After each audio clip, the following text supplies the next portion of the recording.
जय श्री हरि। जय सियाराम। प्रिय बंधुओं, सज्जनों,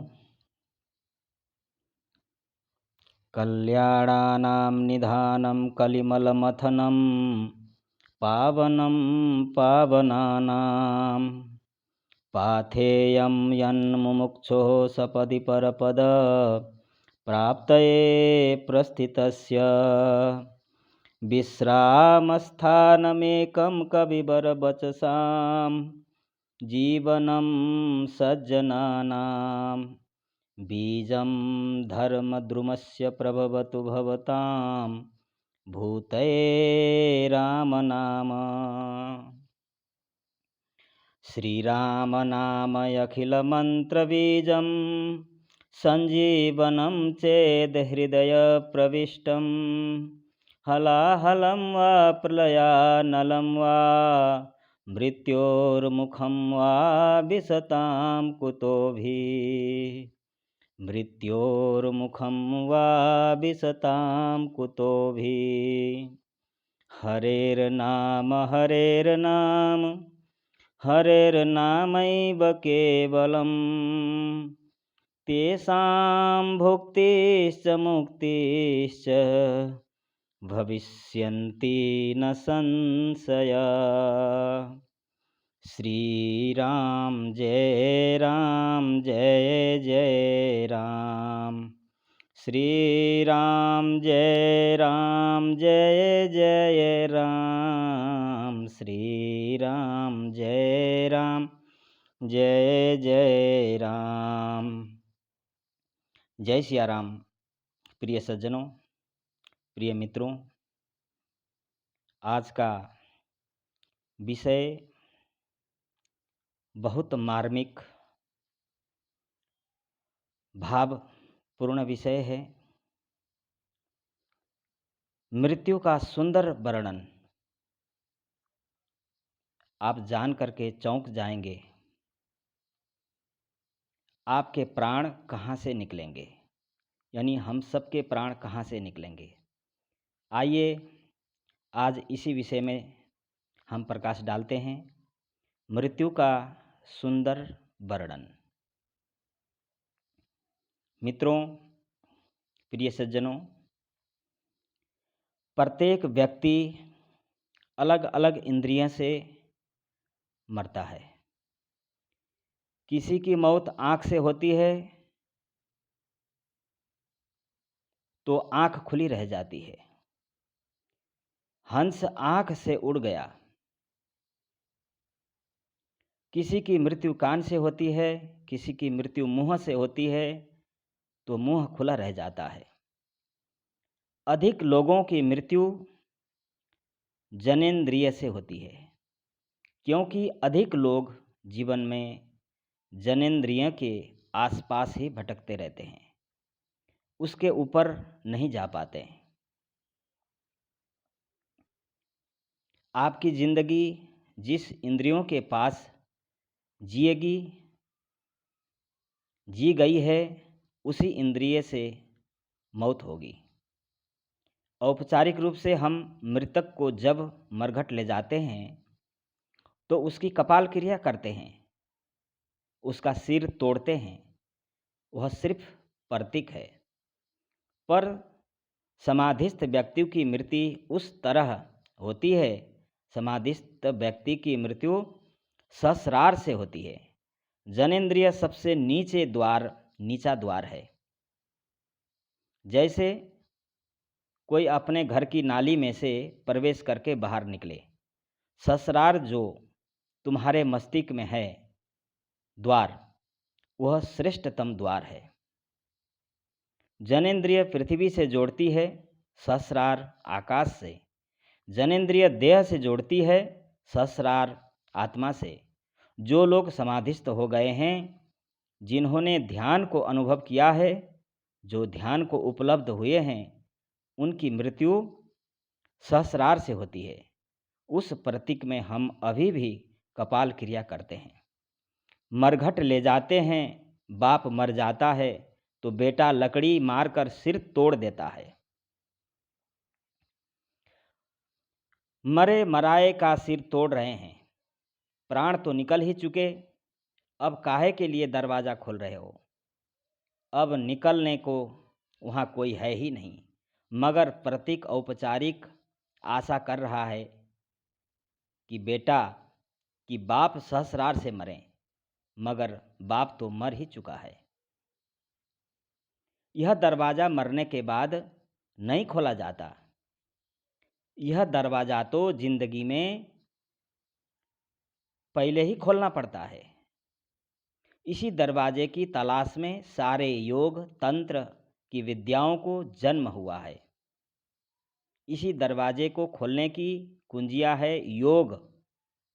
योग में तंत्र में इसी दरवाजे को जिसने खोल लिया है वह परमात्मा को जानकर मरता है, उसकी मृत्यु समाधि हो जाती है। प्रिय सज्जनों, थोड़ा सा ध्यान दे करके सुन लीजिएगा, विषय बड़ा गंभीर है और बहुत अनुकरणीय है। इसलिए हम साधारण आदमी का शव दाह किया जाता है, सन्यासी की समाधि बनाई जाती है। जो समाधिस्थ होकर मर जाता है, प्रत्येक व्यक्ति उस इंद्रिय से मरता है जिस इंद्रिय के पास जिया। जो लोग रूप के दीवाने हैं वे आँखें से मरेंगे, इसलिए चित्रकार मूर्तिकार आँख से मरते हैं। जिनकी आँख खुली रह जाती है, जिंदगी भर जिन्होंने रूप और रंग में ही अपने को तलाशा, अपनी खोज की, संगीतज्ञ कान से मरते हैं। उनका जीवन कान के पास ही था, उनकी सारी संवेदनशीलता वही संग्रहित हो गई थी। मृत्यु देख कर कहा जाता है आदमी का पूरा जीवन कैसे बीता। अगर तुम्हें मृत्यु को पढ़ने का ज्ञान हो तो मृत्यु पूरी जिंदगी के बाबत खबर दे जाती है कि आदमी कैसे जिया, क्योंकि मृत्यु सूचक है, सारी जिंदगी का सार निचोड़ है। आदमी कहाँ जिया, मृत्यु के समय जीवन के साथ क्या घटित हो रहा होता है, उसका वहाँ अन्य लोगों को अंदाज नहीं हो पाता, लेकिन घटनाएं तेजी से घट जाती है। मृत्यु के समय व्यक्ति की सबसे पहले वाक उसके मन में विलीन हो जाती है, उसकी बोलने की शक्ति समाप्त हो जाती है। उस समय वह मन ही मन विचार कर सकता है, लेकिन कुछ बोल नहीं सकता। उसके बाद दृष्टि और फिर श्रवण इंद्रिय मन में विलीन हो जाती है। उस समय वह न देख पाता है, न बोल पाता है और न ही सुन पाता है। उसके बाद मन इंद्रियों के साथ प्राण में विलीन हो जाता है। उस समय सोचने समझने की शक्ति समाप्त हो जाती है, केवल श्वास प्रश्वास चलती रहती है। इसके बाद सबके साथ प्राण सूक्ष्म शरीर में प्रवेश करता है। फिर जीव सूक्ष्म रूप से पृथ्वी अग्नि जल वायु और आकाश पंच तन्मात्राओं का आश्रय लेकर हृदय देश से निकलने वाली 101 नाड़ियों में से किसी एक में प्रवेश करता है। देश से जो 101 नाड़ियाँ निकली हुई है, मृत्यु के समय जीव इन्हीं में से किसी एक नाड़ी में प्रवेश कर देह त्याग करता है। मोक्ष प्राप्त करने वाला जीव जिस नाड़ी में प्रवेश करता है वह नाड़ी हृदय से मस्तिष्क तक फैली हुई है। जो मृत्यु के समय आवागमन से मुक्त नहीं हो रहा है, वे जीव किसी दूसरी नाड़ी में प्रवेश करते हैं।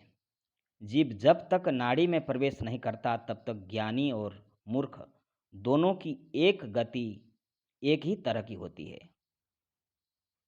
नाड़ी में प्रवेश करने के बाद जीवन की अलग अलग गतियां होती है। श्री आदि शंकराचार्य जी का कथन है कि जो लोग ब्रह्म विद्या की प्राप्ति करते हैं वे मृत्यु के बाद देह ग्रहण नहीं करते, बल्कि मृत्यु के बाद उनको मोक्ष प्राप्त हो जाता है। श्री स्वामी रामानुजाचार्य जी का कथन है, ब्रह्म विद्या प्राप्त होने के बाद भी जीव देवयान पथ पर गमन करने के बाद ब्रह्म को प्राप्त हो जाता है, उसके बाद मुक्त हो जाता है। देवयान पथ के संदर्भ में श्री आदि शंकराचार्य जी ने स्पष्ट उल्लेख किया है कि जो सगुण ब्रह्म की उपासना करते हैं वे ही सगुण ब्रह्म को प्राप्त होते हैं, और जो निर्गुण ब्रह्म की उपासना कर ब्रह्म विद्या प्राप्त करते हैं वे लोग देवयान पथ से नहीं जाते। अग्नि के सहयोग से जब स्थूल शरीर नष्ट हो जाता है उस समय सूक्ष्म शरीर नष्ट नहीं हुआ करता। मृत्यु के बाद शरीर का जो भाग गर्म महसूस होता है वास्तव में उसी स्थान से सूक्ष्म शरीर देह त्याग करता है, इसीलिए वह स्थान थोड़ा गर्म महसूस होता है।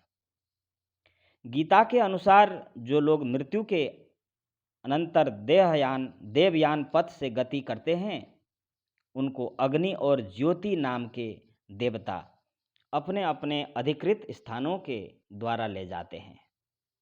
उसके बाद अह अथवा दिवस के अभिमानी देवता ले जाते हैं। उसके बाद शुक्ल पक्ष व उत्तरायण के देवता ले जाते हैं। थोड़ा स्पष्ट शब्दों में कहें तो देवयान पथ में सबसे पहले अग्नि देवता का देश आता है, फिर दिवस देवता का, शुक्ल पक्ष उत्तरायण वत्सर और फिर आदित्य देवता का देश आता है। देवयान मार्ग इन्हीं देवताओं के अधिकृत मार्ग से ही होकर गुजरता है। उसके बाद चंद्र, विद्युत, वरुण, इंद्र, प्रजापति तथा ब्रह्मा क्रमश आदि के देश पड़ते हैं। जो ईश्वर की पूजा पाठ करते हैं, भक्ति करते हैं, वो इस मार्ग से जाते हैं और उनका पुनर्जन्म नहीं होता तथा वो अपने अभिष्ट के अविनाशी धाम चले जाते हैं। पितृयान मार्ग से भी चंद्रलोक जाना पड़ता है, लेकिन वो मार्ग थोड़ा अलग होता है। उस पथ पर धूम, रात्रि, कृष्ण पक्ष, दक्षिणायन आदि के अधिकृत देश पड़ते हैं। अर्थात ये सब देवता उसी जीव को अपने देश के अधिकृत स्थान के माध्य से ले जाते हैं। चंद्रलोक कभी अधिक गर्म तो कभी अतिरिक्त शीतल हो जाता है। वहाँ अपने स्थूल शरीर के साथ कोई नहीं रह सकता, लेकिन अपने सूक्ष्म शरीर जो मृत्यु के बाद मिलता है कि साथ चंद्रलोक में रह सकता है। जो ईश्वर पूजा नहीं करते, परोपकार नहीं करते, हर समय केवल इंद्रिय सुख भोग में अपना जीवन व्यतीत करते हैं, वे लोग मृत्यु के बाद न तो देवयान पथ से और न ही पितृयान पथ से जाते हैं, बल्कि वे पशु योनि जैसी उनकी आसक्ति या वासना हो वे में बार बार यहीं जन्म लेकर यहीं मरते हैं, रहते हैं। इसलिए कहा भी है पुनरपि जननम पुनरपि मरणम पुनरपि जननी जठरे शयनम भज गोविंदम भज गोविंदम भज गोविंदम मूढ़मते। जो लोग अत्यधिक पाप करते हैं, निरीह और असहायों को सताने में जिनको आनंद आता है, ऐसे नराधमों की गति मृत्यु के बाद निम्न लोकों में यानी कि नरक में होती है। यहाँ ये जिस स्तर का कष्ट दूसरों को दिए होते हैं उसका 10 गुना कष्ट पाते हैं। विभिन्न प्रकार के नरकों का वर्णन गरुड़ पुराण ग्रंथ में दिया गया है। योग की महिमा के प्रसंग में भगवान शंकर कहते हैं, जो मनुष्य सद्गुरु के बताए हुए परा विद्या के मूल मंत्र को जानता है उसने सभी विद्यालय पढ़ ली, सब कुछ सुन लिया तथा सभी अनुष्ठान पूरे कर लिए। अब उसे ना कुछ पढ़ना है ना सुनना है। मैं कोई अनुष्ठान करने की आवश्यकता न और कोई अनुष्ठान करने की आवश्यकता ही है। तेनाधीतं श्रुतं तेन मेन सर्वमनुष्ठितं मूलमग्नं विजानाति यो विद्वान। गुरु दर्शितम, योग सीखो। सद्गुरु रूपी जो भगवान हैं सद्गुरुदेव साधना पद्धति का उपदेश देते हैं, उसके अनुसार अभ्यास करने पर परब्रह्मा परमात्मा के स्थूल सूक्ष्म और पर यानी कारण यह तीनों शरीर सहसा प्रकाशित हो जाता है। गुरु रूपे गुरुपदेश मार्गेण सहस्रैव प्रकाशते स्थूलं सूक्ष्मं परम चेति त्रिविधम ब्रह्मणो बपू। योग सिखोप। गुरु ही ब्रह्मा, गुरु ही विष्णु है, गुरु ही भगवान सदाशिव है। तीनों लोक में गुरु से अधिक श्रेष्ठ दूसरा कोई भी नहीं है। शिष्यों को चाहिए कि दिव्य ज्ञान का उपदेश देने वाले परमेश्वर सद्गुरु की परम श्रेष्ठ भक्ति के साथ पूजा करें, तभी उसका ज्ञान सफल होता है। जो प्रत्यक्ष वर्तमान सद्गुरुदेव हैं वह हमारे उपास्य परमात्मा हैं। जो हमारे ऊपर से परमात्मा हैं वही प्रत्यक्ष व वर्तमान सद्गुरुदेव हैं। इन दोनों में कोई भेद नहीं है। अतः महाभक्ति से सद्गुरुदेव की पूजा करनी चाहिए। अपने सद्गुरुदेव से जीव और ब्रह्म की एकता की बात कभी नहीं करनी चाहिए। अपने इष्ट देव को अपने सद्गुरु में ही देखना चाहिए। इसी के साथ कहा गया है कि जो बुद्धिमान शिष्य सद्गुरु से प्राप्त होने वाले योग सीखा, योग शीर्ष यानी सर्वश्रेष्ठ लोगों के सिरमौर इस महागुप्त दुर्लभ योग को जानता है, उसके लिए तीनों लोक में कुछ भी अज्ञात नहीं रह जाता। उसे कोई पुण्य पाप लगता है, ना वह अस्वस्थ होता है, न उसे कोई दुख होता है, न उसकी कोई कहीं पराजय होती है, और न ही इस संसार चक्र में उसका पुनः आगमन होता है। चित्त के चंचल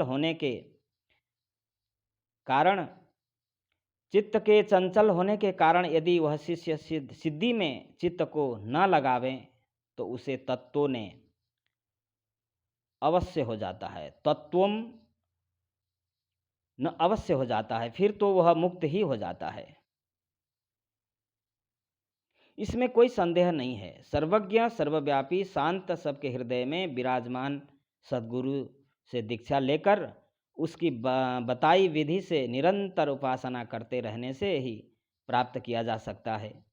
किंतु जिसका चित्त गुरु मत से विमुख हो जाता है उसे परमात्मा का ज्ञान कभी नहीं हो सकता। सुषुम्ना रूपी आधार से ही विश्व उत्पन्न होता है तथा उसी में लीन हो जाता है। उस आधार स्वरूप सुषुम्ना तक जीव को केवल सद्गुरु ही पहुंचा सकते हैं। इसलिए सब तरह का प्रयत्न करके सद्गुरु के चरणों का ही आश्रय ग्रहण करना चाहिए। सुषुम्ना रूपी आधार के तेजोमय छोर पर बिजली की राशि के समान कुंडलिनी गुरुदेव की भक्ति से जागी हुई सूरत को जानकर मनुष्य पापों से मुक्ति हो जाता है। किंतु यदि सद्गुरुदेव सेवक पर स्वयं संतुष्ट हो जाएं तो मुक्ति के प्राप्त हो जाने में कोई संदेह नहीं रह जाता है। जैसे लकड़ी में गुप्त रूप से वर्तमान अग्नि बिना मंथन के प्रकट नहीं होती, उसी तरह योगाभ्यास के बिना ज्ञान दीप प्रकाशित नहीं होता। जैसे घड़ी के भीतर रखा दीपक बाहर प्रकाश नहीं करता, किंतु घड़ा फूट जाने पर वही दीपक चारों ओर प्रकाशित होने लगता है, उसी प्रकार हमारा यह शरीर ही घड़ा है और जीव उसके भीतर की ज्योति है। सद्गुरुदेव से प्राप्त परानाम में जब मन डूब जाता है तभी ब्रह्म ज्ञान प्रकाशित हो उठता है। अतः गुरु रूपी कर्णाधार और उनसे प्राप्त उपदेश रूपी सुदृढ़ नौका प्राप्त करके अभ्यास में मन लीन हो जानी चाहिए। शक्ति पाकर जीव भवसागर को पार कर जाते हैं। और इसी के साथ आज का विषय बहुत आनंदमय विषय, बहुत अनुकरणीय विषय रहा। आगे भी इसी तरह का आपके समक्ष आता रहेगा प्रसंग। मृत्यु का सुंदर वर्णन के साथ आज का इस प्रसंग को यहीं पूर्ण करते हुए आइए भगवान का नाम 2 बार स्मरण कर लें। श्री राम नाम अखिल मंत्र बीजम संजीवनम चेद हृदय प्रविष्टम हलाहलं वा प्रलयानलं वा मृत्योर्मुखं वा विशतां कुतोभिः सीतानाथसमारम्भां श्रीरामानन्दार्यमध्यमाम् अस्मदाचार्यपर्यन्तां वन्दे श्रीगुरुपरम्पराम्। श्री राम जय राम, श्री राम जय जय राम, श्री राम जय राम, श्री राम जय जय राम। जय सिया राम मित्रों, जय सिया राम बंधुओं, सबको मंगल कामना। सर्वे भवन्तु सुखिनः, सर्वे सन्तु निरामय, सर्वे भद्राणि पश्यन्तु मा कश्चित् दुःखभाग् भवेत्। जय सिया राम।